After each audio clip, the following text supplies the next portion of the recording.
if you saw someone walking down the road with an ostrich, you'd say, "Who's that cool guy? He's cool." Do you have a favourite line in the Bleak House audio drama? Yeah, it's not my line, but the character of Boythorn at one point exclaims, "Do earthworms have arms?" Which is a great question. John Jarndyce is said to be one of Dickens' kindest characters. Who would you say is kinder, you or John Jarndyce?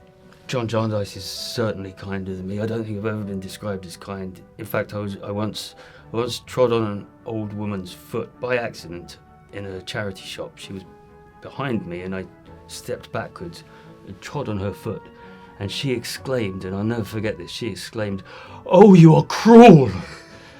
Which, I was really taken aback by.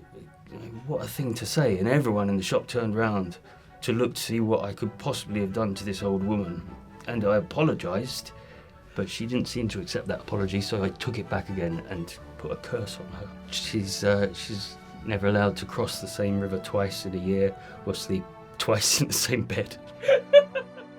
What would you find most difficult about living in Victorian London? Tuberculosis, typhus, smallpox. Yeah, I'd go with one of them. I'd go for the tuberculosis, the galloping consumption.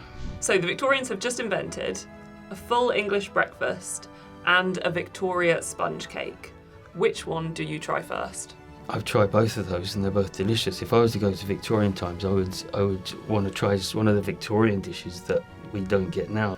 Oyster custard, or a cold cut of tongue with some of last Thursday's boiled goose, or an ox bladder pudding.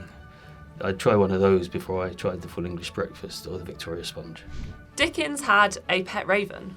What bird do you think would suit you best as a companion? I've had an avian companion for the past 6 or 7 years. I've had a tame robin. It's not tame, but he trusts me, and it's not a pet certainly. But I've had this robin that I feed and comes to my hand and comes indoors to find me when I'm not around. So I'd probably say a robin, or an ostrich. Maybe I'd go for the biggest, because I like all attention to be on me all the time. And if you saw someone walking down the road with an ostrich, you'd say, "Who's that cool guy? He's cool." Do you think there's a moral to Bleak House? And if so, what is it? Never have children out of wedlock in Victorian England is the lesson that I'm taking away with me. Yeah. Can you describe the Bleak House audio drama in 10 words or fewer? Let's go wacky, zany, bonkers, madcap, screwball, goofy, nuts, bananas, and abridged. If you were written into a Dickens novel, what do you think Dickens would name your character? Well, my name's almost there already. Crook you don't get much more Dickensian than that. And of course there is a character called Crook in Bleak House who spontaneously combusts. As far as my character, when I told my wife that I was doing Bleak House, she said, "Oh, are you playing that Weasley character who hangs around in dark alleyways?" And I said, "No, I'm playing John Jarndyce, the famously kind gentleman." And then I put a curse on her.